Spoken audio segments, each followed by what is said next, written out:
Bigarren urtez jarraian, Bizkaiko minbiziaren aurkako elkarteko 52 laguneko talde batek EHUko Zientzia eta Teknologia fakultateak eta Medikuntza eta Erizaina fakultateak egindako bizita gidatu batean parte hartu zuen.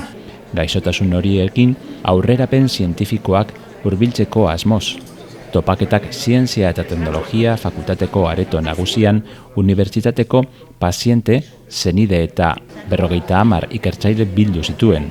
Argi dago ikerketari esker aurrerapen itzelak izan ditugula eta 3 tratamendu horiek personalizatu egin direla eta gaur egun erasokorrak izan arren, gaur egun nolabait esatekona erasokortasuna gutxitu egin dela. Esta enfermedad dentro del ámbito de la salud pública lo abarca todo, desde todos los puntos, desde la administración, asistencialmente, la gestión y también desde la promoción de la salud, diferentes tipos de prevención y en su recuperación. A veces es cierto que la enfermedad se puede cronificar, incluso puede haber secuelas, y en esa recuperación, intentar que el paciente recupere su vida diaria, es muy importante el trabajo conjunto, por un lado, para esa recuperación física, psicológica, pero también social.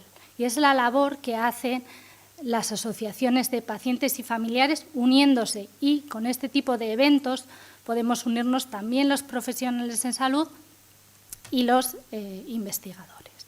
Topaketa honen helburua pazienteei itxaropena, laguntza eta ezaguntza zientifikoa eskaintzea eta aldi berean ikertzailei pertsona hauen bizipenak zuzenean ezagutzeko aukera ematea da. Ekimen honek profesional gizatiarrago eta konprometituagoen prestakuntza sustatzen du eta ikerketan aktiboki parte hartzea animatzen du baita.